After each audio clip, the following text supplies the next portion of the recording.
We were the only one on deck as we approached Japan. Then the silhouette of the islands began to appear. It was quite emotional. We had finally come back to the land where my father and mother had come from. I went to Japan to study the long-term effects, in fact, the lifetime effects of the atomic bomb on the survivors.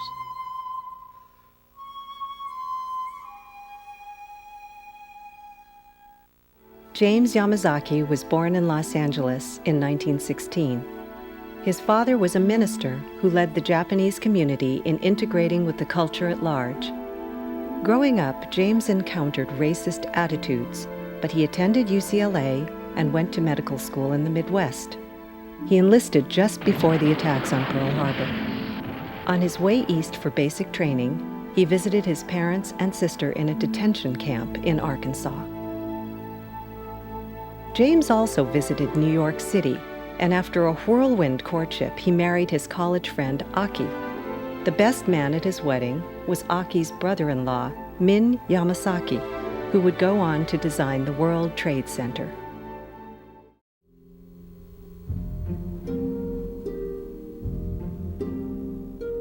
I went to Nagasaki as the only American representative there, as physician in charge.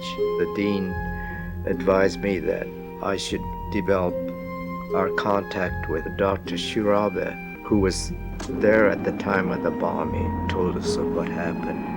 I was sitting at his desk when all of a sudden he heard this sort of a swooshing sound, and then there was this big blast, and the ceiling fell over him, buried him. It turned blacker than night, he said.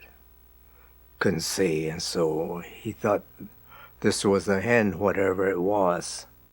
And then gradually the air started to clear, and there was pandemonium everywhere. All the wooden structures in the surrounding area was burning, and they said it's a roaring fire. People's faces were swollen, burnt, and were lie prostrate on the ground. Many of them were dead. Certainly there were those who were very angry. How could they, as humans, use a weapon of this nature? They didn't know, in a way of saying there's a ticking bomb inside of them, and when was it going to explode? And once the finding of leukemia became very prominent, a thorough search for other types of cancers was made.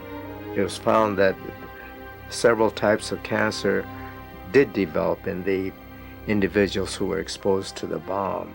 Among them were cancers of the breast, cancers of the stomach, cancer of the lungs, cancer of the thyroid. And among the women who were pregnant at the time, we found that and who had definite signs of radiation exposure, these individuals gave rise to children with mental retardation and small head size. Aki and I on September 11th happened to be in the living room watching the television, the planes colliding into the Twin Towers of New York. It was all devastating, almost as Pearl Harbor. And of course, as the scene developed, we wondered, what if this had been an atomic bomb? The people in the immediate vicinity, within 500 meters, say, they would all have been dead in 5 minutes. And at a distance of about a mile, in 7 minutes, the population would all have been killed. I think it's a failure of the leaders of the country not to inform the young people about what we are facing in the future.